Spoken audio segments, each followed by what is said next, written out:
Hi there, this is Phil. Just wanted to give you a little heads up. This is a different kind of show. Obviously, I'm starting without the music because at the very, very end, I've dropped on a bonus segment, I guess, all about GameStop and its stock. So that happens after the entire show and even after my closing remarks and after the outgoing music. So don't end the podcast too soon, at least if you want to hear info about GameStop and its crazy stock action over the last few months and few days. So hang in there. It's an extra long episode with content after the show is even finished. Enjoy. It's time for the Phil Ferguson Show.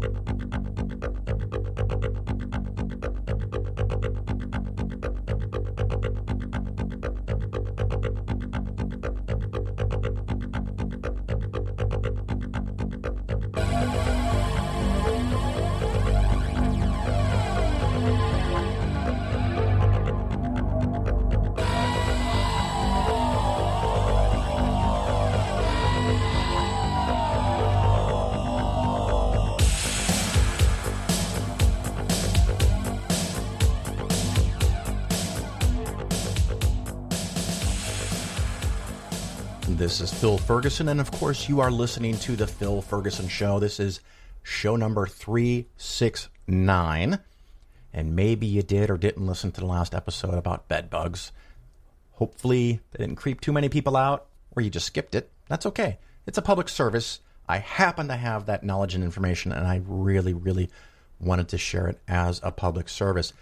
And so this episode, we are going to get whipsawed in the opposite direction. This one is all money, all investments. So if you listen to the show for that hard crushing atheism attack of religion and how grotesquely stupid it is, this is not the show for you.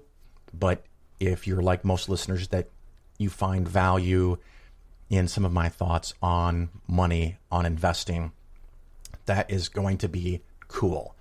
So what we have coming up, and I haven't even edited the pieces together yet, so I'm not sure what order they're going to be in, but I'm going to have a brief discussion on the idea of shorting stocks.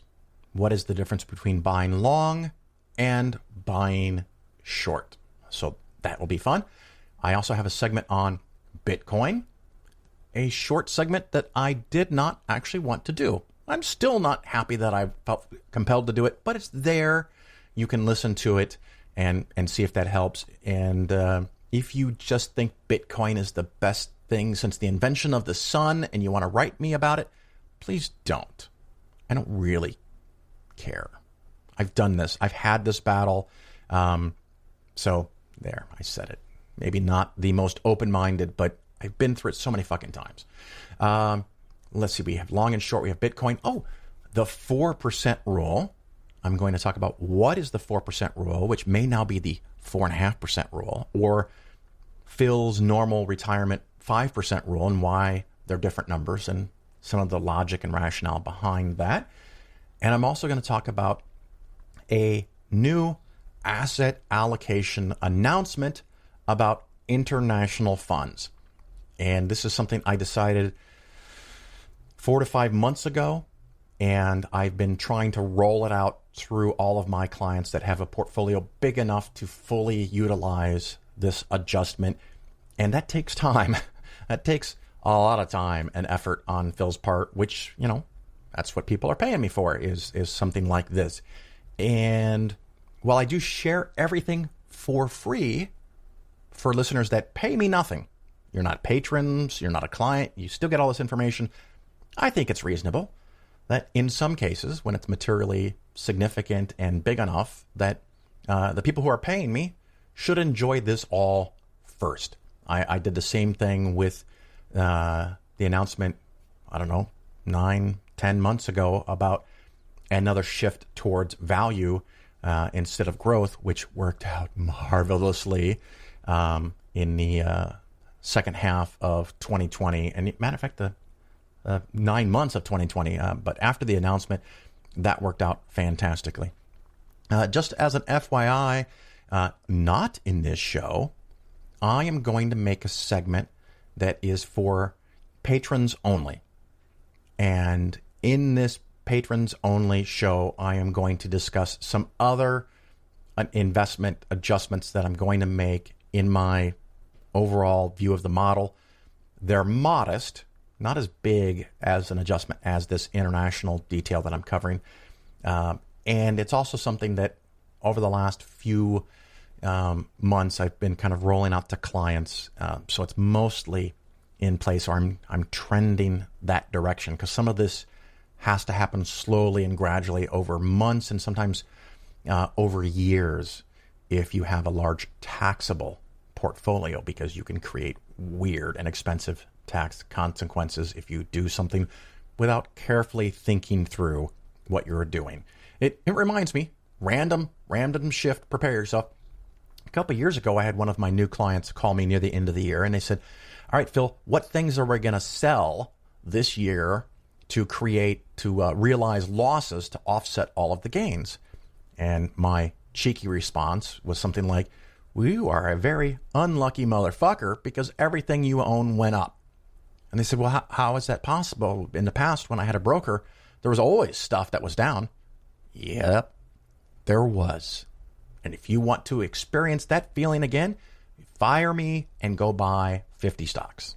Because odds are you're going to have some huge winners and you're going to have some huge losers, and you can offset the losers and sell some of the gains and have net tax of zero. However, I prefer that most, if not everything, and 2020 was one of these years, I think everything that I use went up. It doesn't always happen this way. Don't count on it.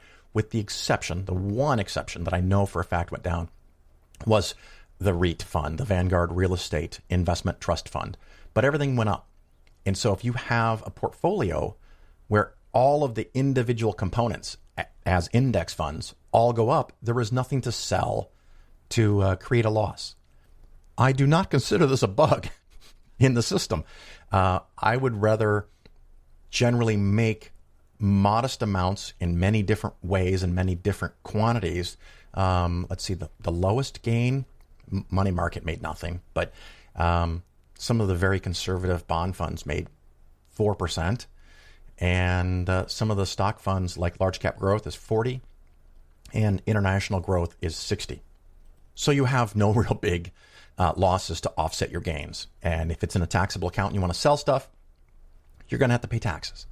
I am perfectly happy paying taxes because I made a lot of money. That's the goal. I don't want to break even and offset gains and losses. But anyway, side note, that wasn't a real point. So I'm going to do a Patreon only segment about some new thoughts I have about the overall Polaris plan. Later in this episode, you will hear the details of my changes that I made to the international allocation, but I have some other thoughts that I'm going to do for a Patreon only episode. So it might be short and you're going to get charged whatever your contribution rate is, and hopefully you find it beneficial and you are going to get that information before people who listen to the show for free. Because you know what? I just like doing experiments. If you like that, let me know. If you hate it, I guess you could let me know. But anyway, keeping the introduction here reasonably modest because I've got several different investing segments coming up, and I think you're going to enjoy them a whole lot. Of course, if you like the show, you can go to iTunes or Stitcher and leave a 5-star review. If you want to get that special extra bonus episode that goes to patrons only, which I may publish here later, maybe weeks, maybe months later, you can go to patreon.com/Phil and become a patron. All I'm asking for is $1 per episode. It's not even $1 per week.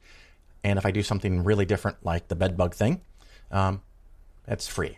So anyway, some thoughts, a list of what is coming up. You're going to enjoy it.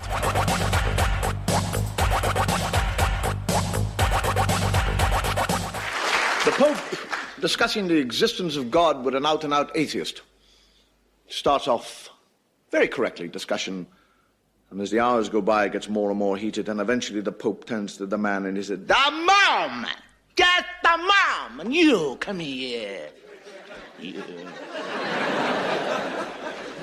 You are like a man who is totally blindfolded in a dark room looking for a black cat that is not there. Father said, with all respect, Your Holiness, I think there's great similarity between us both. He said, what do you mean, similarity? He said, well, as far as I'm concerned, you are like a man who is blindfolded in a totally dark room looking for a black cat that isn't there. The only difference is that you found it.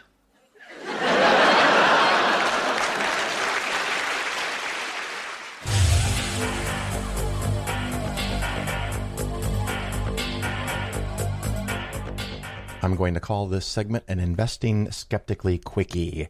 Received a couple emails about the last show. Thank you very much. And a few things I might discuss in future episodes. One wonderful listener sent me a very kind email and brought up the fact that I mentioned airline stocks. And I'm pretty sure they understood and they were just happy that I mentioned them. But I wanted to make a little point here to be extra clear that I am not recommending that you buy any specific stocks at any time. Use index funds. Add as much as you can, add as fast as you can. Rinse, lather, and repeat, or lather, rinse, repeat. Just keep doing that. Don't worry about what's going to go up, what's going to go down. Those stocks came up as part of a conversation about how growth stocks, in general, the index funds that follow growth stocks, have done exceedingly well. And I'm concerned they've done too well for too long. So I was suggesting changing your weighting away from growth towards value. I'm not saying get rid of all growth. I'm not saying have only 5% growth. But if you have your little teeter-totter and you have more in growth than in value, you should consider fixing that. A great time to rebalance if the taxes won't cause a big problem for you. And I would be even okay with a little overbalance in value versus growth. I just happened to throw off airlines as a category because it popped into my head. So don't go out and buy airline stocks. And again, I'm pretty sure the writer of this email was not thinking that, but since they mentioned it, I allowed the possibility that I was not clear, that I did not do my job sufficiently. So I wanted to take a second chance to make sure that that was now the case.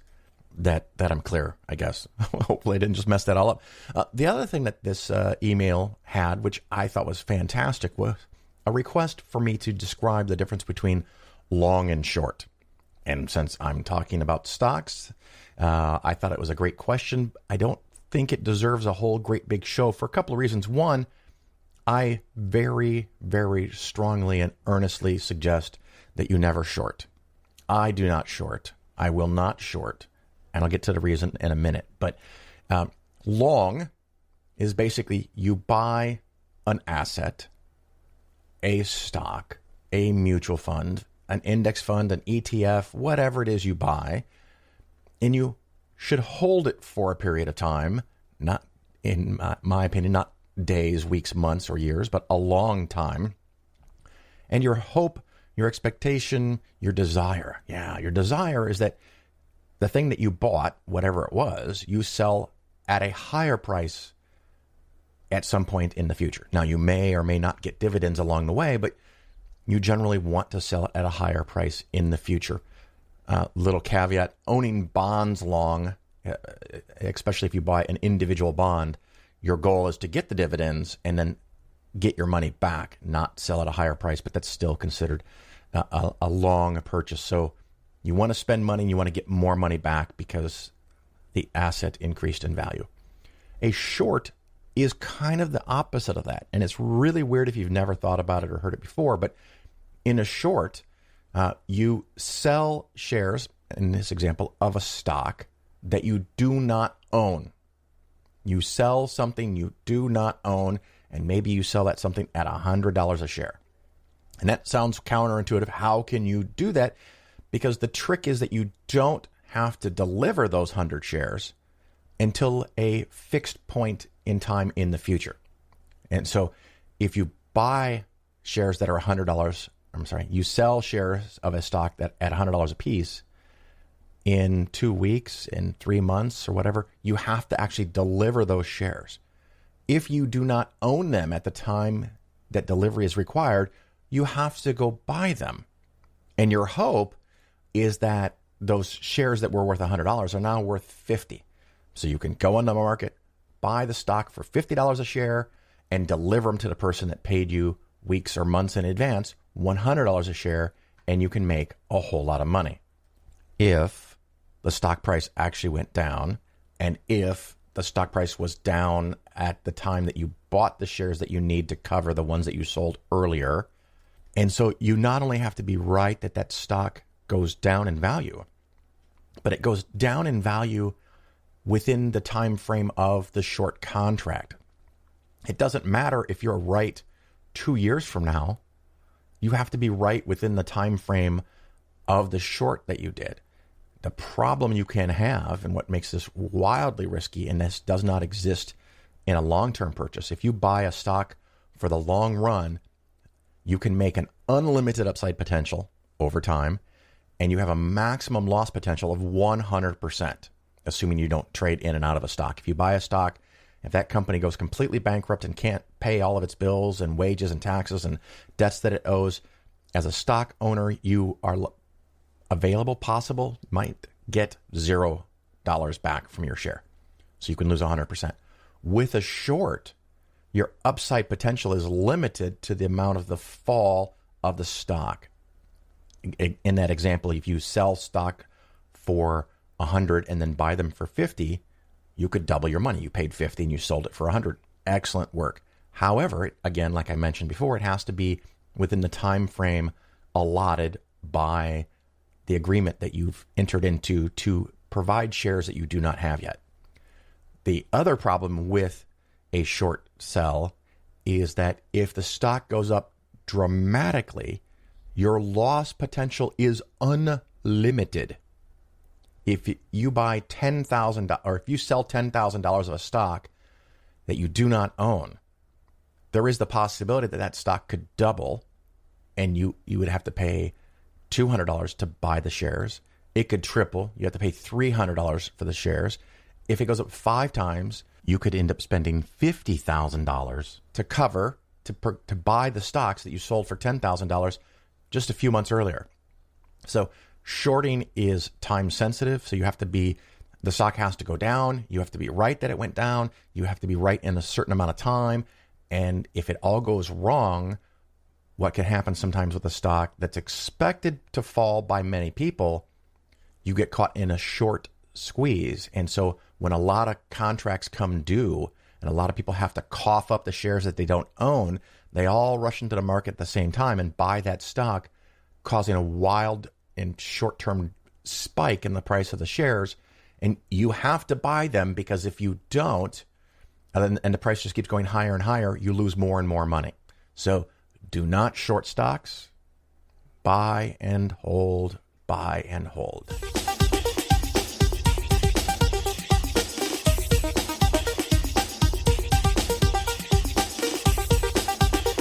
The Phil Ferguson Show is for educational purposes only. Nothing said on the show should be interpreted as personalized investment advice. Your investments should be based on your situation, and you should consult with your financial advisor before taking any action. The show may contain ads. These ads are placed into the show by the hosting company after I finish recording and editing. I have little control over the content of the ads, and you should not assume that I support their products or claims. If you choose to support the show via the new Patreon page, that support does not create an advisor-client relationship. This Investing Skeptically segment is on what is known as the 4% rule. And that idea is that in retirement, if you take 4% of your portfolio out, it is highly likely that it will last 30 years or more. One caveat, it is 4% of the portfolio plus an adjustment for inflation. So let's talk about that a little bit. I'm looking at a Barron's article that a listener/client sent me, and they will know who they are. Thank you very much for this topic idea. It's something I've discussed in the past, but it's good to cover it again and again sometimes so we can learn things. the title of the article in Barron's is "The Originator of the 4% Rule Thinks It's Off the Mark." He says it could now be up to 4.5.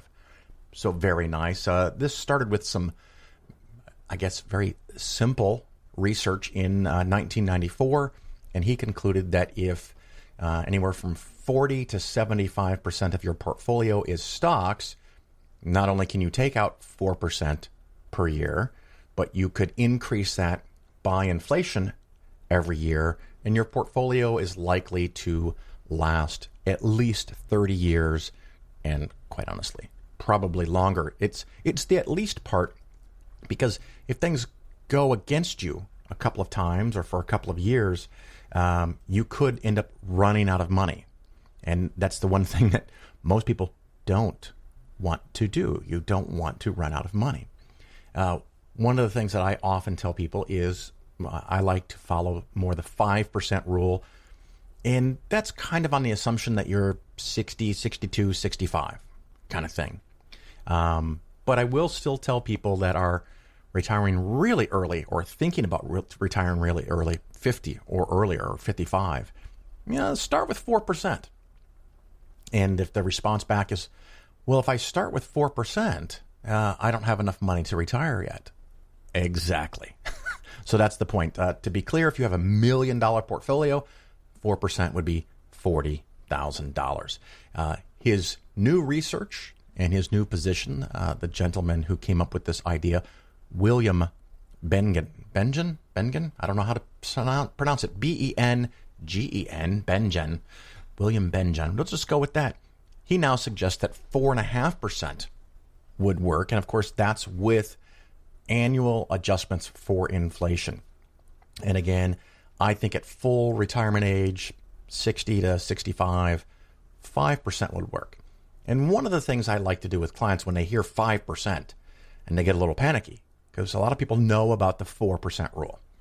If they say, well, if I take out more, won't I run out of money faster? Well, of course you will. If you run out of money at all, the effects would likely be sooner. But I also like to think about the idea that if you have a portfolio that makes nothing, your annual return is zero. Let's just say it's $1 million in cash. If you take out 5%, $50,000, how long can you do that? The answer is just simple math. If you didn't think of it, it's going to be 20 years. And if you take out 4%, the simple math is 25 years. So his suggestion that in good times and bad, it's likely to last more than 30 years, I think is a truism, I guess. I don't know. It's very, very conservatively safe, and that's okay. But that's the 4% rule. With the 5% rule, one of the things I often rely on is that the amount you're taking out per year will not increase with inflation. And part of my thinking on that, and you may be different, and that might make 5% feel a little more too risky for you, and definitely something to think about.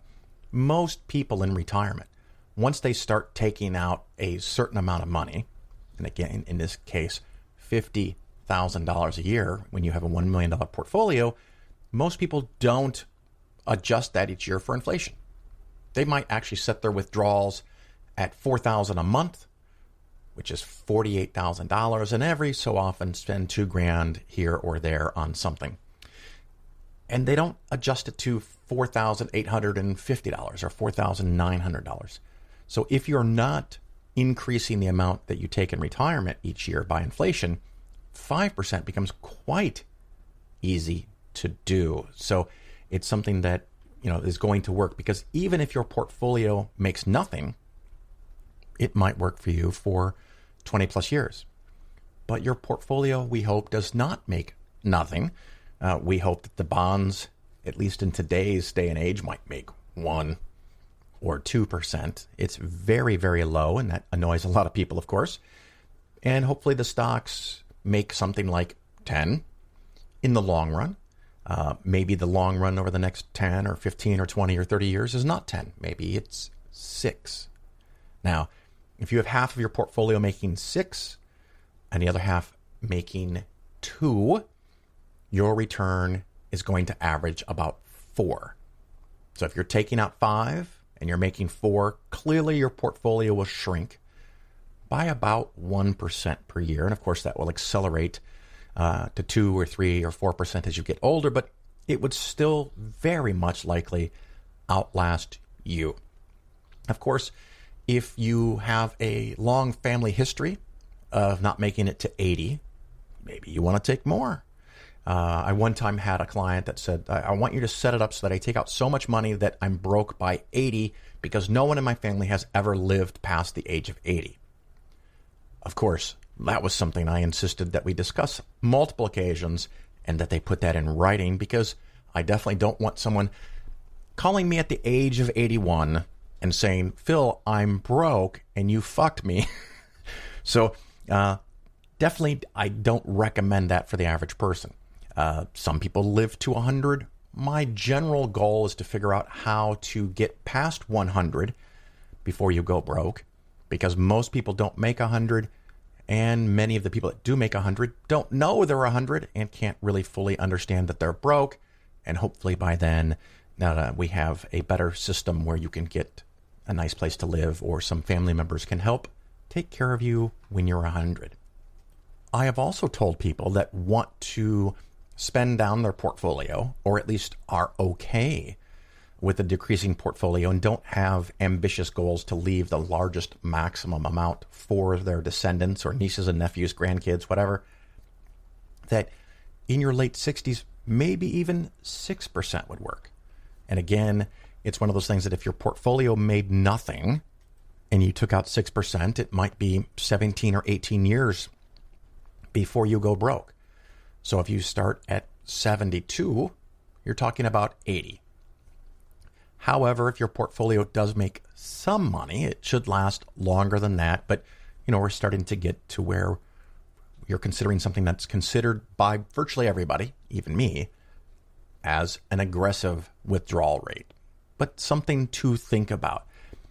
The reason that the original author of this data has changed his 4% rule is because he looked at only intermediate term bonds and large cap stocks, which I think is kind of silly. I think one should look at all different types of bonds. And I think one should, of course, look at mid cap and small cap stocks. And the difference between mid cap and small cap is, I want to say small, minimal, not materially significant, but it happens. And also something like real estate and, of course, international stocks were not included in his original study. And I think one of the reasons that is so important is that you can have situations like this last year. I've already talked about it in 2021. The year ending 2020, if you had a large cap growth position, you have made probably close to 40%.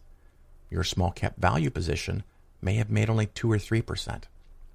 But that variation year to year allows you the opportunity to sell from the biggest winner.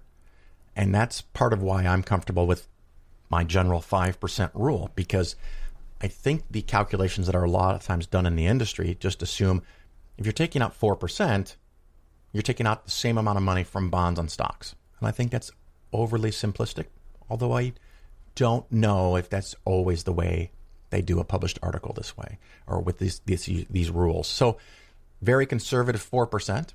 The creator of the 4% rule by accident now says 4.5% would probably work. And I think in your 60s, I think 5% is just fine.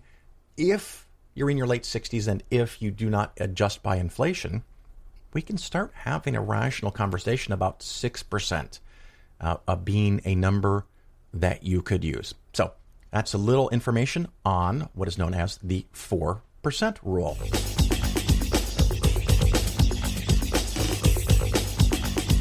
You're listening to The Bill Ferguson Show. Well, it looks like I am going to have to readdress, at least very quickly here in a few minutes, Bitcoin.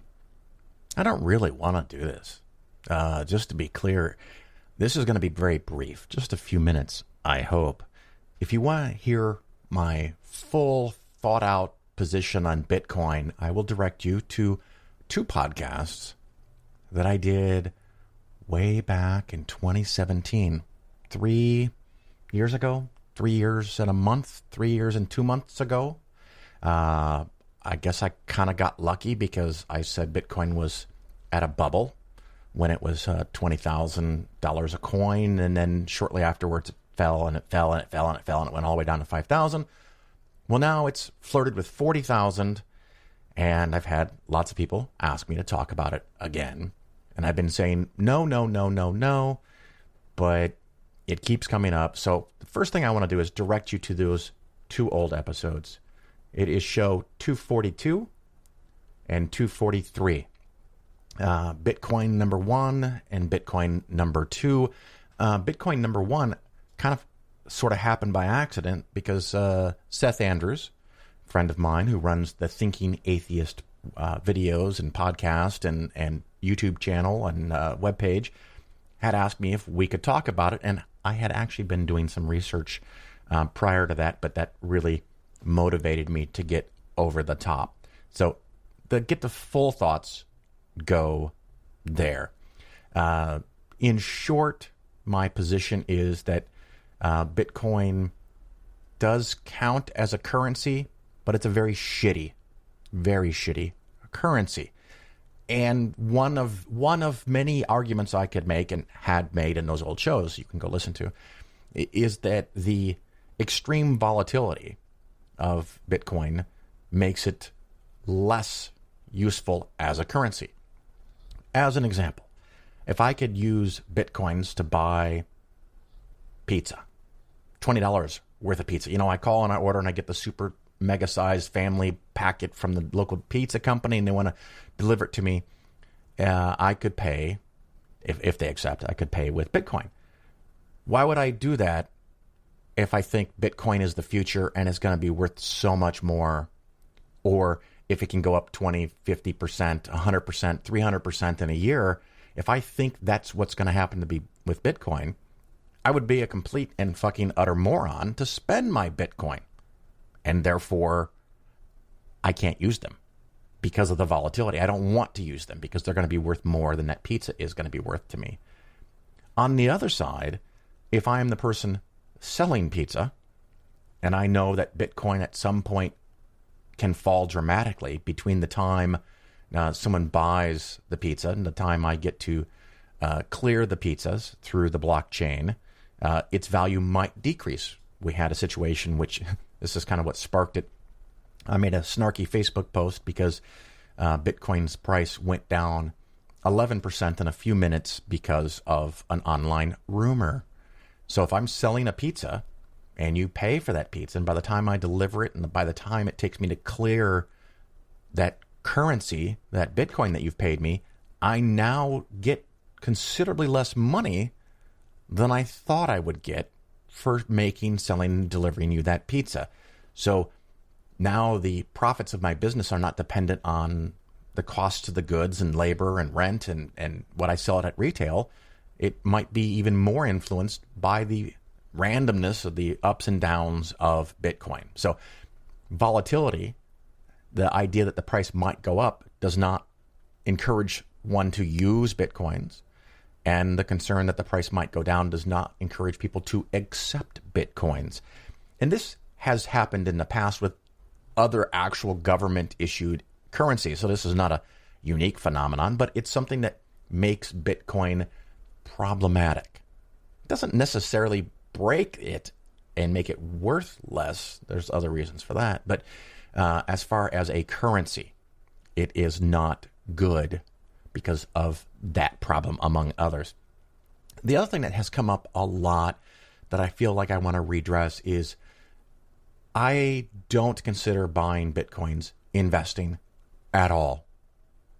Let that sink in for a moment. It is not investing. And when someone sends me an email or comments on Facebook, which I'm getting more and more of them, which kind of gives me the idea, again, that when people who know nothing about Bitcoin start asking me about buying Bitcoin, maybe we're in another point where there's a bubble.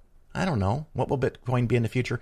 I have no idea because it's not based on anything other than purely supply and demand. If more people want to have it, want to own it, want to buy it, the price goes up. If fewer people want to own it, the price goes down. That's it. It's not based on anything else. There's no intrinsic value, which opens the can of worms for a lot of things. But it is not investing. So when people ask me, is buying Bitcoin a good investment?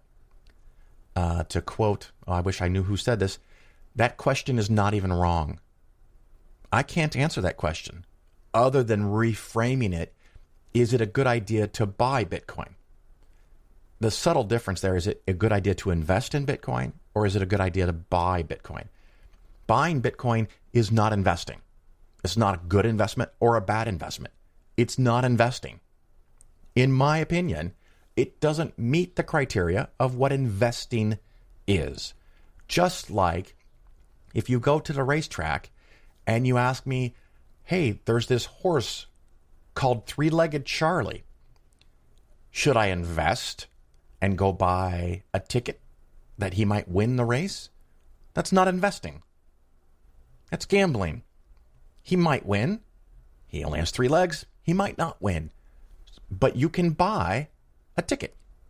You can make a wager that that horse might win or that horse might lose. And there are odds and probabilities that go along with that, and rewards and punishments, i.e. the loss of your purchase price. So one can buy Bitcoins. And if those coins go up in price, you made money. If they go down, you lost money. I don't even like calling it a profit. I don't even like calling it a profit when you buy a stock, because you buy at one price, you sell at a higher price, and you say, oh, I made a profit. Profit describes the amount of profit a company makes. When you sell a stock or Bitcoin at a higher price, you made a gain. Sure, okay, and now I'm being a little pedantic, but it's what I do. And what really worries me in this current environment is a lot of people are saying that Bitcoin is a gamble. Well, then fine, stocks are a gamble too. And to me, a statement like that basically indicates that you don't understand what investing is. You don't understand what a stock is. And so maybe in one of the upcoming episodes, I will dig more into what a stock is. But basically, a stock is buying a share of a company that can use the money from the original purchases of shares of stock when they do an IPO, initial public offering, or loans or bonds. They take money and they buy things, individual components. They pay people some labor. And the whole idea is that when they combine all these things, they're able to produce something that has a higher price, a higher value than all the money they put into it. An example might be a washing machine. They have to buy all of the materials, the sheet metal, the parts, the components, everything, put it all together. And then the goal is to sell that for more than what it cost you to make it. Generally, that is how businesses work. And if they are good at that, that business becomes more valuable. That business creates more value in our economy. Bitcoin does not do that. Bitcoin does not create value in anything. There's no money going in and something is created, a revenue is generated. It's just a Bitcoin. So that intrinsic value of a business, and if a business has been going for a while and is successful, it should have some equity to it. It should have a building that it owns. It could have land. It could have supplies. But sometimes businesses don't succeed at their goal of creating things that are worth more than what it costs them to make. And in that case, the company loses money. If it loses enough money over enough time, that business can, and many do, go bankrupt. But it's not the intention. It's not the goal. Those are businesses that are, I don't want to say exception, but that's not the purpose of putting up a company. Well, unless you're trying to do some kind of weird tax dodge. But for most companies, the goal is to create additional value, and that's valuable. And if you look at all companies that have ever been over long periods of time, there is a long set of data, hundreds of years, showing that on average, companies are successful at doing this. There is the occasional flame out, and there is merit to the idea that if you just randomly buy a stock, if you have no fucking clue what you're doing about buying stocks, and that's most people, that does include Phil, me, by the way. If you just go out and buy a handful of stocks, okay, that probably is kind of like gambling. However, it's gambling that has a probability of increasing your value, even if you have no idea what you're doing. Gambling at a slot machine has the statistical probability of you coming up with less money. Bitcoin should be eventually a net zero game, minus expenses, because it doesn't create any value. So that's one of the things that I have a problem with calling it an investment. I think that is wrong. I think it is a bet. I think it is gambling. And I think that stocks can be gambling if you just randomly pick one and see what happens. Although the odds of a given random stock is that you're not going to make a whole lot. And I've talked about that in previous episodes, that the entirety of stock value increases above what you could get from a short-term, really safe U.S. government bond is generally historically generated by 4% of the companies. Most companies make money. Many companies lose money. Some companies go bankrupt. But on the whole, stocks and the companies that sell those stocks, their goal and usually their achievement in total is to increase value. That's why prices go up generally over time. In the short term, there are a lot of people that day trade, that hop in and out. The stock market can react to rumors and emotion and jump up and down, which is why I don't look at short-term stuff that much. It's all about the long-term plan. Anyway, I've already gone longer than I intended. But so again, go back to episodes 242 and 243 if you want to learn more than you ever thought you might want to learn about Bitcoin. That's from December of 2017. And I currently stand by my position, and I expect a flood of emails. Hopefully, they're more thoughtful than last time. 3 years ago, the most frequent email I got after talking about Bitcoin for 2 hours was, Phil, everything you said is wrong. Really? Really? I talked for 2 fucking hours and everything I said was wrong? Not even by accident I had anything right? And I would often ask those people that wrote those emails, well, I can't address everything. Give me one thing that I said that was wrong. And as expected, they wouldn't respond. I make mistakes. If there's something I'm missing, let me know. But for the average listener, don't go anywhere near Bitcoin. Now, if you want to do a secret transaction that's really hard to track down, sure, sign up, get a fraction of a Bitcoin and buy what you want to buy and move on with your life. What is it going to be worth in the future? I have no idea. However, my expectation is that it's going to be something like tulip bulbs from several hundred years ago, and that Bitcoin will not have a value that's worth measuring, or it will just linger on for a couple of dollars a share. Anyway, I could do this forever, and I got to cut it short. That's some thoughts on Bitcoin, that it is a sucky currency, and it is not investing.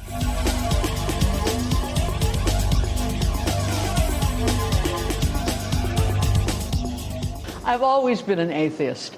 I simply, as time went on, I became more interested in American intellectual history, and I felt that the secular side of our history was very much underrepresented in readable, popular history books. So that's how I got into it. I am not an atheist propagandist in that I'm not interested in converting people to atheism. What I'm interested in is talking about what the secular side of our history has meant to the development of the United States. And what has the secular side of the development of our history meant for the development of the United States? Well, it's something that's not talked about much because we've got all these people going blah, blah, blah about how this was founded as a Christian nation. But it wasn't founded as a Christian nation, although we were overwhelmingly a majority Christian people at the time the Constitution was written. But what did the founders do in the Constitution? They made a break with all previous documents, including the state constitutions at the time after the Revolution, and they didn't mention God. They didn't say that governmental power flows from God. They said, we the people. The word God does not appear in the Constitution at all, which always astonishes my college audiences when I tell them that, which tells you how badly American history is taught. In fact, what's generally taught about the origins of the United States is everybody who came here for religious liberty, which is true. But initially, before we became the United States and were colonial America, the people who came here for religious liberty came here for religious liberty for themselves, not for anybody else. So the first thing the Puritans did in Massachusetts was try to get rid of everybody who didn't agree with them. However, the founders had a very different view, which is because there were already people of so many different faiths here, we needed to have no state faith. So they just left it out altogether of the Constitution. The First Amendment was made specifically to protect religion from government. The Constitution itself, which leaves God out, was meant to protect government from religion. The two go together.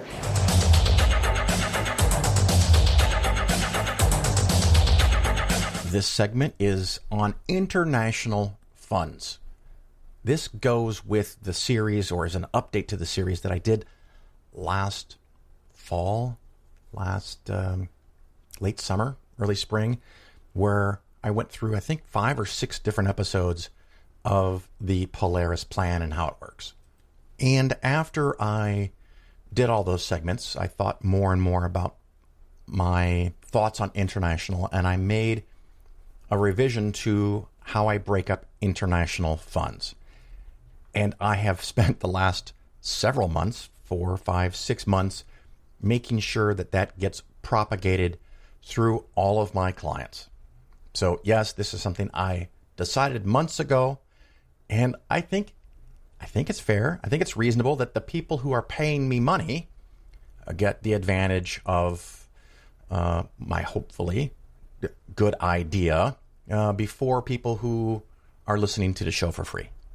But in the spirit of freely sharing my ideas, I'm now going to go over my thoughts on how to invest your international funds. And it's going to be fund specific. So if this is important to you, stop working, stop driving, pause, come back to this episode, because you may need a pen or pencil or keyboard where you can type out some of my thoughts and the specific symbols for the funds that I am recommending. I think that I've done this for every and all of my clients that have a portfolio that is big enough. By big enough, I mean over $500,000.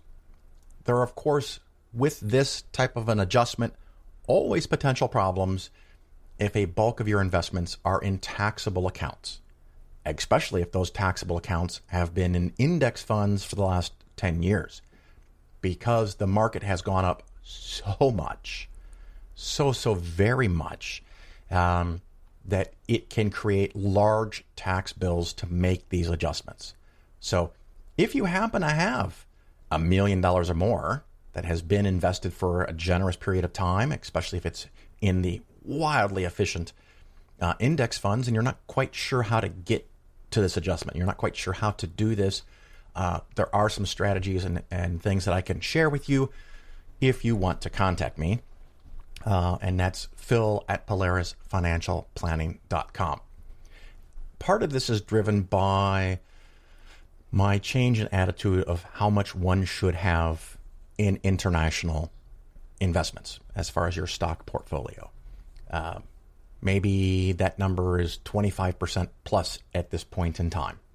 So a large portfolio, again, $1 million, you might have $250,000 if you're not close to retirement in international stocks. In the past, I have used a variety of funds.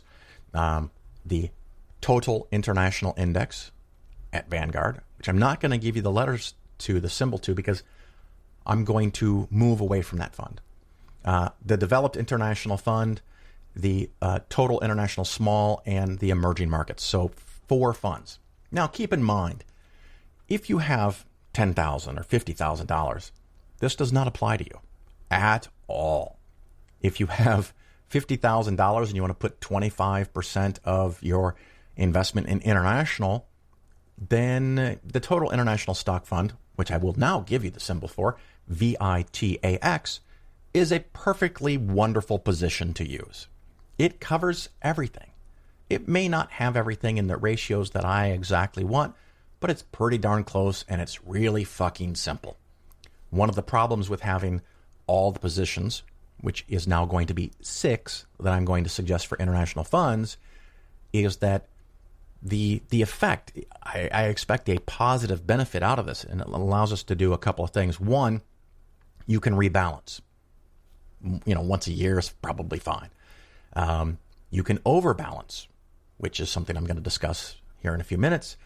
And you can use it as a place to pull money out of the winners, and if you're adding money, add winners to the laggards. So all of this conceptually, theoretically, historically, have been good things to do.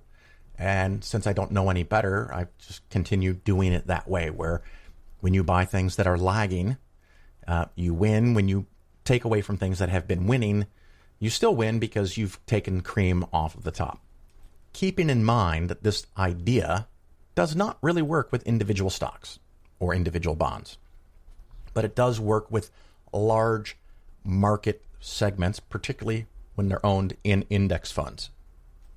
But it does require a little bit of work. It does require a little bit of attention and review.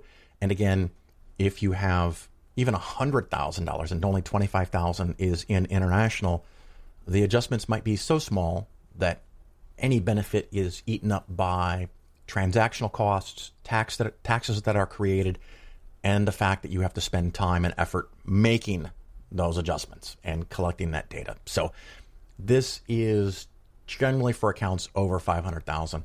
Of course, if you're something between 100 and 500,000 and aren't sure what to do, I can give you some suggestions. I'm going to update. I have a document that I send out that has ideas about things that you might want to own if you don't have enough money to hire me. Right now, it only goes up to $250, and I might leave it that way because above that, it starts to get more complicated. But it's just meant to be something to kind of guide your thinking process on how this works. So anyway, back to international funds. I am going to make it look more like the domestic portfolio for U.S. stocks, which I use 6 funds, large cap growth and value, mid cap growth and value, small cap growth and value. One of the problems I've had with this is, again, if not much of your portfolio is international, that it becomes less valuable to do this. And that percentage has increased, or I've recommended it increase over the last couple of years. And so far that's working out pretty well. So it's more beneficial. The larger part of your portfolio is there. The other thing that's been a problem is that Vanguard doesn't really have, and I'm not aware, I don't think Fidelity has this, I'm not aware of the ability to buy the 6 funds that I like to use in the U.S. stock market to represent the U.S. stock market, or my positions or thoughts about the U.S. stock market internationally. So this has been a problem. So I've come up with a slightly different way to look at it. And I think it still accomplishes the goal, the idea. And one of my clients said, Phil, you're just creating more knobs to twiddle, or something like that, which I thought was very good, because I am. And so here are the 6 funds that I'm now going to recommend that you use, and I'll give you the symbols and the percentages. And like I said, they're not as clean as the United States. They do have some overlap, but it should provide you with the ability to have clarity and being able to see what things in international you own and in what percentages. And of course, it has what I also use the word granularity, where you can move funds from one part to another to make adjustments over time and rebalance in a way that the total international fund would not be able to do. First fund. Get your pens and pencils ready. Drink more Ovaltine. First fund is the International Growth Fund from Vanguard. They're all Vanguard, so I'm going to stop saying that repetitive word. The symbol is VWILX. God, that's small on my screen. Hang on, I'm going to zoom in here a little bit. Yes, VWILX. That is International Large Cap Growth. VWILX. And the amount I'm putting there is 16%. The next one is VTRIX. That is the International Value Fund. It's large cap value. So these two are really close to the large cap growth and large cap value funds that I use for the United States. That second position is 24%. So 16 and 24 for the first two funds. And you will notice that there's a lot more in value than in growth. That should not surprise regular listeners much at all. The very curious thing, and part of what has inspired this, last year, that large cap growth fund, that international large cap growth fund, made almost 60%. And this is one of those things where I'm talking about every once in a while, and it's gone away now a little bit. Clients have complained in the past, well, the U.S. makes so much money, why do I have any money in international at all? Because shit changes. There are years in the past where international does way better than U.S. stock market. It did not do quite as well as the U.S. stock market as a whole, but this part crushed it. Large cap growth. So we want to be able to have that visibility and see the different segments. The International Value Fund made 9%. So nowhere close to 60%. But I'm putting more in there because it's been lagging over the last 3, 5, and even 10 years. So I think that it's more likely to do better, or at least not to do as poorly if there is a correction. The next fund is the Pacific Index Fund, VPADX, and that's 10%. And then Vanguard also has a European Index Fund, and that is VEUSX. Both of those are 10% of your international portfolio. So if you have $1 million portfolio with no bonds because you're not close to retirement, so it's $1 million in stock, you have $250,000 in international, 10% of that $250,000 or $25,000 would be in the Pacific and European indexes. And they also have a little bit of variance recently, which has not been this pronounced historically in the past. The Pacific for the last year made 17 and Europe made 6. But over the last 10 years, the variation between the two is 0.5%. So again, you see a situation here where the short-term difference can be significantly bigger than the long-term difference. But they're both about 10%, give or take, of the international portfolio. The last two will probably make sense to you, and they have been used by me in the past. One is the Total International Small Cap at 20%. The symbol for that is VFSAX, and 20% for Emerging Markets, VEMAX. These go generally in order of opportunity, theoretically, and definitely go in order of volatility. So the ones that were listed last, the small international and emerging international, have the possibility to go up and or down by the greatest amounts in the shortest periods of time. So if you consider yourself to be someone who is more conservative, you don't like volatility in your portfolio, you can tweak this. You can adjust it. The point is to have these 6 different funds and to be able to create a plan. And the being off a percentage or two is not that big of a deal. What's a big deal is having 6 different international positions so that if you are adding money, like for example, this year you are increasing your international exposure, the place you would add is the Europe Fund and the Large Cap Value Fund, because they're both under 9% return. Easy peasy. If you're already in retirement and you had something like this before, one of the places to take money away would be the International Growth Fund, which made 60%, and maybe a teeny bit from the Pacific Index, which made almost 17%. So you can pick and choose and have a overall better performance. The idea of basic rebalancing in index funds can add anywhere from 0.5% to 2% over time, depending on how big the variation between the different segments is. If you do that in international, I would expect the same kind of result, maybe bigger, maybe smaller. I don't know yet. But I think it adds to the long-term performance because it creates a systemic way for you to sell high and buy low. If you're buying, adding money to your portfolio, you know where to add money to rebalance. If you're not adding money or taking out money, you follow the model and you rebalance. That's the key. It is the rebalancing.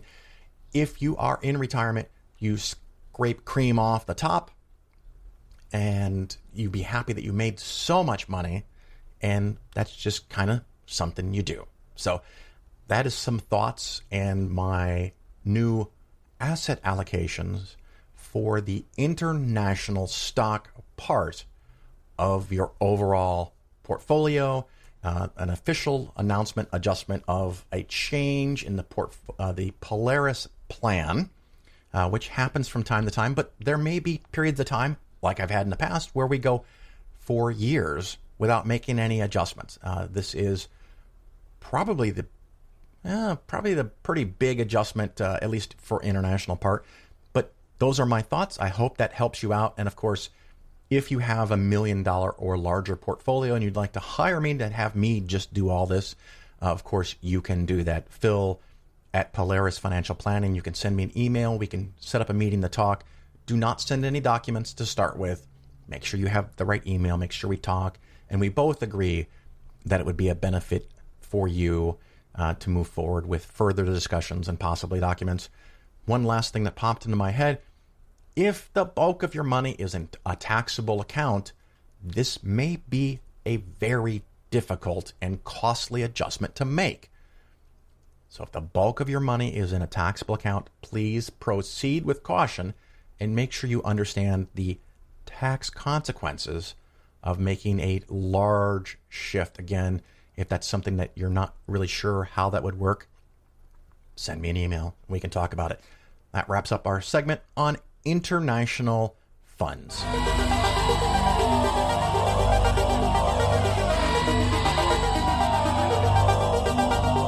You're listening to The Bill Ferguson Show. I have so many things bouncing around in my head, and ironically, the first couple of weeks of January, we're past that now, but is one of the busiest times of the year for me. And part of that is because a lot of mutual funds and definitely a lot of index funds pay the largest portion of their dividends in the last couple of weeks of the calendar year.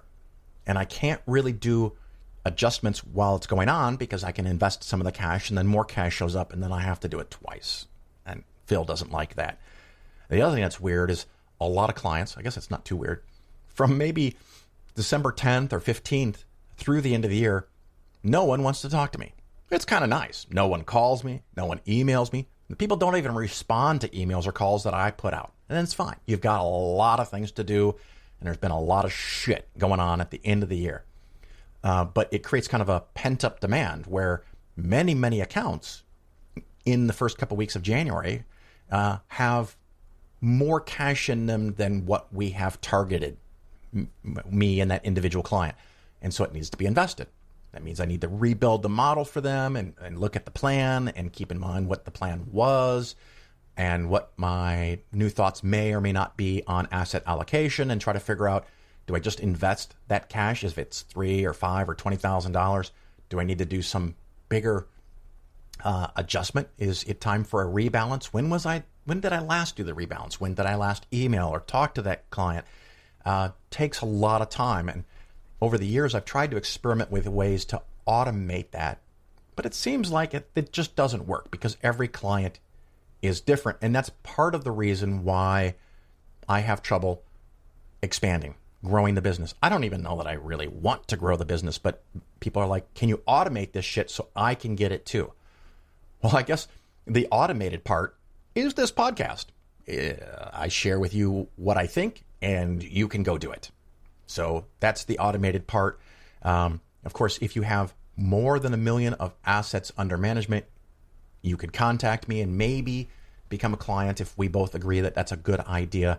Now, just for reference, assets under management does not include the value in your house. It does not include the value of land or apartment buildings.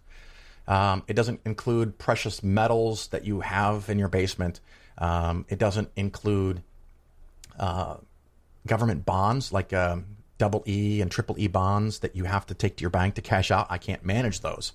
It doesn't include private placement REITs, generally speaking, because they're private placement, and don't do that. Don't have those. And it can't include money that's in your 401k, 403b, and it definitely does not include money that's in annuities. But if through taxable accounts, IRAs, Roth IRAs, or other things that you may want to sell to have a more clear, a portfolio that has clarity and granularity, if it's all over $1 million, I'd love to talk to you, because Phil could always use a few more dollars, and I like to think that it's helpful. So there's some thoughts, but hopefully you enjoyed a lot of financial content in this show today. I think likely next episode is going to be a thing that I'm going to call 15-year review. I started this 5 years ago, where I took a look back at a couple of different ways of investing in the long term. One is a overly simplified version of the Polaris plan because it's become more elaborate, and I'm just kind of trying to stick to what I started 5 years ago. One is a target date fund that's managed by Vanguard, and you just let it roll. Another one is what's called the three-legged stool, where you have money in total bonds, total stock, and total international, and how that's done. Oh, and the fourth one is just taking all the risk and putting everything in the total stock market and see how it goes. And so I'm going to talk about how they've done in the last year, how they've done, performed cumulatively, which one is the most money, which one has the highest volatility, maybe which one has the lowest volatility, best I can guess. I've not actually run the statistics, so it's just kind of an educated guess. And that's something I do once a year, and it seems like people like it. And I'll give all the caveats in that episode. But of course, I am creating the spreadsheet. I am adjusting this spreadsheet. It suffers from the possibility that I'm trying to make myself look good and I'm rigging the game even though I think I'm not. It also has a little bit of a fact that, at least when I started it 5 years ago, that I was looking backwards in time and kind of sort of doing like back-tested data. So I looked at something that has worked, and it worked. I use my model not because it's worked for 5 or 10 years, but because it's been shown to work, these strategies, over long periods of time. But you know what? I got to be forthright that I didn't start this on year 1 and have actual ongoing results from year 1 through year 10. After that, it's pretty much actual results. So, take it with a grain of salt. It's just, again, something to discuss, something for us to think about, for people who don't want to spend all day, every day thinking about money like I do. It can drive people nuts, but it turns out to be a valuable obsession, I guess, because it helps me and maybe some of you make more money than you would have made on your own. I've had examples very delightful examples in the last couple of years, particularly with 2020 being up 18+% and 2019 being up 31%, where people that were getting close to having a big portfolio or getting close to retirement suddenly can. And that's not very often that you make close to 50% in 2 years. So don't expect that going forward at all. I mean, there's a possibility that for 2021, warning, this is not a prediction. I'm just saying I don't fucking know the future. 2021 could be up 10% or 20% or 50%. It could be down 30% or 50%. I don't know. And it's one of those things when someone talks to me and says, what do you think is going to happen this year? Okay, I can wax on and give you some ideas and thoughts, and I do sometimes from the show, but when it comes down to my portfolio and your portfolio, which one of the best things I've ever done is many years ago when I decided to follow my own fucking advice, because there were times where I thought, okay, this doesn't really fit with my basic advice, but I think this is going to work, or I think this is going to be a thing to sell or to buy. Almost every time I fucked myself. So I stopped doing that. I actually try to treat my portfolio the same way as I treat yours, with sometimes a painful obliviousness to what's going on today. And some people that drives nuts. But, you know, if, for example, if you thought the market was going to fall by half when Trump got elected, boy, were you wrong.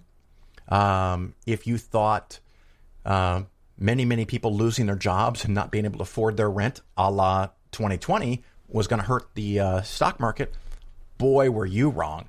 Now, may that change in the future? Sure. But I actually lost a Facebook friend over this concept a couple of years ago, which is ironic. They kept predicting a stock market crash. And they predicted it, and they predicted it, and they predicted it. And at some point, I went on their wall and made a snarky comment saying, if you keep predicting a stock market crash, you will eventually be right. And they understood my comment and were pissed and came back full flame. And I just decided, you know, I don't need that shit in my life. Facebook, I consider my living room. And if you can't be polite, and sure, I was being a little snarky, and I would have been totally respectful with a little snark back. But what came back was a magnitude more than what I was doing. So I asked them to stop, and they became belligerent. So they're gone. But the funny thing is that person is still saying the stock market's going to crash. And if the stock market falls by 30% this year, again, not a prediction, it's a story. Work with me, people. They will go out and tell everybody around the world that they're right, but they're still wrong because they've been saying it for so many years that they've missed all of the upside while waiting. And that's one of the problems with trying to time the market. You've got to be right, and you've got to know when to sell, and you've got to be right and know when to buy back. Because if you get one right and not the second right, you can still lose your ass. So that's a whole nother segment another time. Anyway, this wraps up the super mega long multi-topic finance show. If you like this, let me know. Maybe I can do another one. It just happened that I had a lot of shit that I wanted to cover. If you want the super secret tweaks to the plan that I'm going to do for patrons only, of course, patreon.com/Phil, and sign up there for $1. If you want to be a dick about it, sign up for $1, and then after you hear the episode, cancel it. Whatever. I'm not going to hold it against you, but it is kind of a dick move. Putting all this work together, you can help out a little bit. It'd be nice. I'm just rambling. So I'm going to wrap up. Hopefully, I'm optimistic that by June or July, we can start going out in public again. And maybe in the fall, we can go to a couple of conferences. That would be fantastic. And of course, if you go and if I go and you see me, please come up and say hello. I would look very, very much towards that. And maybe after a good day of education and talks and presentations from the conference, we can sit nearby in the bar and lift up our masks just enough to drink a little bit and then put our masks back down. But I do hope to be out in amongst you in the fall of 2021. Until then, ciao.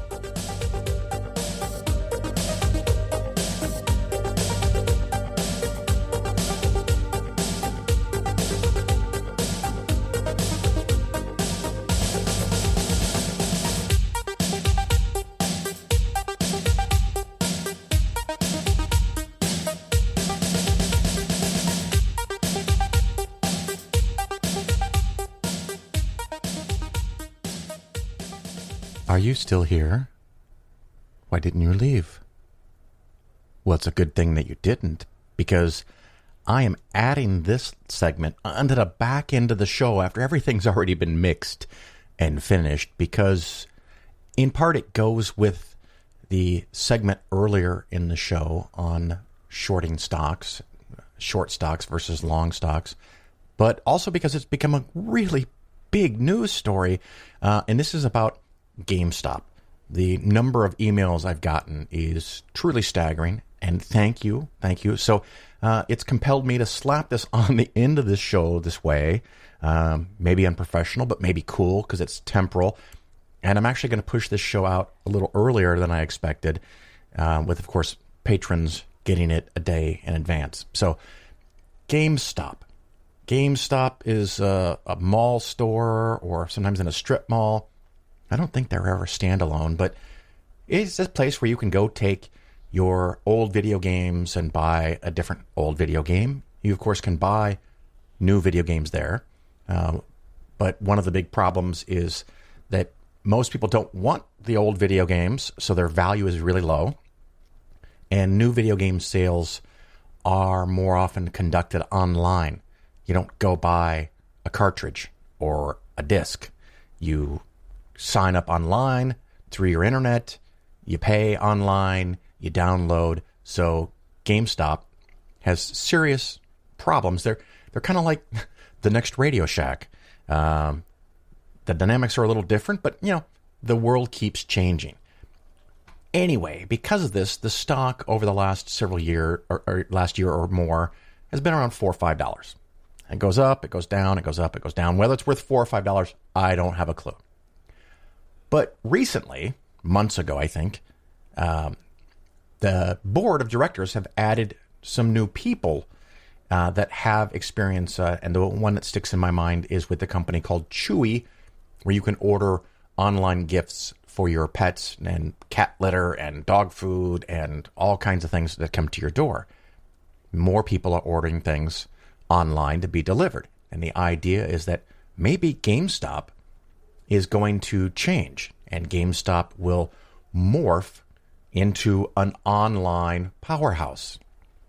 Now, maybe that'll happen, maybe it won't. If you think that will happen, a $4 stock now might be worth $8 or $10 or $15 to you, because it's going to be worth more money in the future. And this is one of those games that people played back in the 2000s, 99, 2000, 2001, where .com stocks were all the rage. Will GameStop be successful at this? Maybe they will. Maybe they won't. Will it make them more valuable?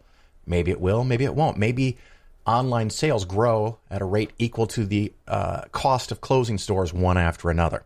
I don't know how it's going to go, but some people were optimistic, and the price went to $10, $12, $15, and by the end of the year, the end of 2020, let me see here, I got a graph up, it had gotten over $20. And so that's very exciting that it had gotten to $20. And then in the middle of January, almost $30. People are going nuts. And there's a large number of people who thought this is crazy, that there's no way this stock is worth $20 or $30. And again, I don't know. I've not analyzed this company. I'm not actually a pro at analyzing the value of a specific stock, not what I do. But a lot of people thought that the $30 plus price was crazy, and they started shorting the stock. And we had the segment earlier, and that means they are selling shares they do not own for $30, $35, $40. And at some point, they have to produce and deliver the shares that they sold at $35. Of course, the short seller's fantasy is that they can sell it now for $30, and then after the price falls back down to $5 or $10 or $20, they can buy the stocks that they need to deliver for $20, and so they got paid $30 and they bought it for $20. So they can make a lot of money really quick. Of course, one of the problems that I discussed with a short sale, not only do you have to be right in the direction of the stock price going down, but you have to be right within a certain amount of time, because you have to deliver the stock. So if the price goes up during the contract period of your short, you could have a serious fucking problem where you have to go to the market and buy the stock. And so the price started going up.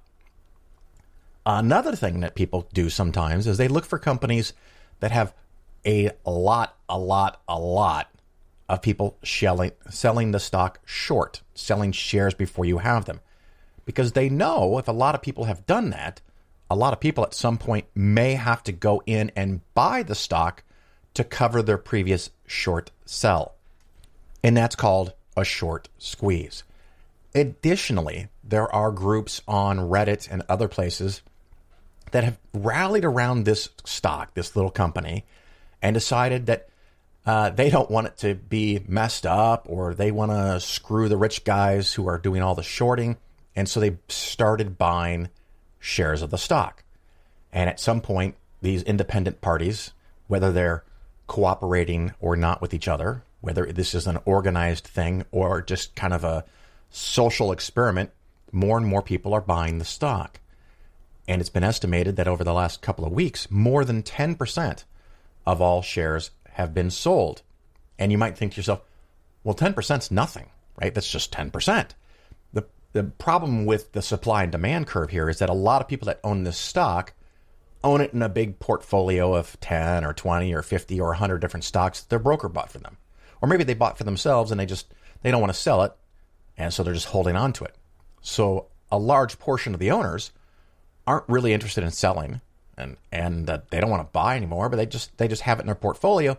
And of course, when the price goes from $4 and $5 to $10 to $20 to $30, you don't want to sell it because you want to ride it out. You're like, oh, where's this going to go? And it creates the problem where the short sellers now not only have a liquidity problem because most people aren't selling, but a big group of people, organized or not, have come in and bought up any available supply that's out there. And so now everybody has this stock and everybody wants to hold this stock, and it creates, I guess, a bubble, we'll call it this. And so as short contracts come due, the people that have to produce the shares that they sold at 30 now have to go in the market and buy them. And they buy them and they buy them at 60, 70, 80. And in the last couple days, now this stock is $344. $344. It was actually $370 earlier in the day today. $370. This is a stock that 6 months ago was around $4. And I actually had a couple people ask me, should I buy some? Or I think one of them had a beautiful phrasing, can this ever be a good idea? Absolutely, it can be a good fucking idea. If you buy it at 70 and sell it at 300, it turns out, with hindsight, it's a fabulous idea. I told that person, no, this is not investing. This is gambling. You're trying to figure out if you can buy it for a price lower than the next sucker will buy it from you. In investment world, that's called the greater fool theory. It kind of boils down to, it doesn't matter what anything is worth. It only matters that you paid X for it and you sell it for X plus some amount. And as long as you can do that, it doesn't matter how stupid you are. It doesn't matter how stupid or ridiculous of a price that you paid. As long as you are confident you can sell it for more, it doesn't matter. It's kind of like, I think of Bitcoin and Tesla, different topics. But GameStop, that is a lot of what's happening. There's people who have different motivations. Some people are excited and they see something and they want to be part of it, and so they're buying up shares. Some people are trying to manipulate the system. Some of those manipulations are legal. Some of them may not be. Because if you have coordinated with a bunch of friends or associates to intentionally buy up shares of something, whether it's copper or GameStop Corporation stock shares, if you are buying it for the purpose of manipulating the stock price, that could be illegal. I don't know the rules here really well, and I'm not an attorney, but that's kind of where we are with GameStop. Anyone that is listening to this and thinks, well, should I buy it now? No, you should not buy it now. Will it go up? Who the fuck knows? Is it a giant bubble? I sure think so. But you know what? Sometimes bubbles don't go away right away. They last for years. The NASDAQ index, all the dot-coms in the late 90s, 95, 96, 97, 98, 99. After several years, it seemed like it would have to stop. And then it didn't. And then it didn't. And then it didn't. Until we got to a point where the entire stock market fell 50% or more. And the NASDAQ index fell, I think, something close to 80%. And that sub-segment of stocks took over a decade to come back, which is one of the reasons I like really broad diversification. So that's some information on GameStop. And I don't know, by the next episode, it could implode and be worth $4 again. And a lot of people are going to make a lot of money, and a lot of people are going to lose a lot of money. But I consider this gambling, not investing. And the one example I'll give you on the way out of this secret segment is that if you look at a house, if you're buying a house and you've evaluated the other options of the houses, you've looked at houses with one extra or one less bedroom, one more, one less bathroom, different numbers of garages, different amount of square feet, and you have a pretty good idea in the area that you're looking that this house is right for you and it's a good price at $100,000. Well, you go to make an offer and the person selling the house says, no, it's now $500,000. And of course, you say to yourself, awesome, how exciting. The price of this house has gone up 5 times in the last week. Now I must buy it. I need $500,000. Of course, that's crazy. Of course, that's crazy. This is what you have here. Was the stock worth $5 when it was selling for $5? I don't know. If you thought it was worth 10, you should have bought it for 5 because you could sell it for 10 because you did some research, you analyzed what it owns, how much debt it has, what its revenue is, what its plans are, and you decided, hey, this could be worth $10. So you buy it at 5. But never, ever, ever buy a stock just because it's made a lot of money. And I don't mean money, because of ginormous capital appreciation and the price per share. How's that for being technical? That's not a reason to buy a stock, in my opinion. That's me. That's the philosophy I follow. If I was ever going to buy a stock again, which I don't think I will, I would not buy it because it's trendy. I would not buy it because everyone else is doing it. I would buy it because I've researched and understood what I'm buying, just like you would when you buy a house. You know the market, you get expert opinions, and you would never, ever, ever consider, unless, I don't know, maybe you think of the world a different way than I do. If you thought the price of a house was around $100,000, you would never pay $500,000 for it. Is that what's going on here? I don't know. Do you? Do you know exactly what the value of GameStop Corporation is? Because I sure don't. Anyway, way longer than I expected to make this. Thank you again for listening, and I'll see you another time. Ciao.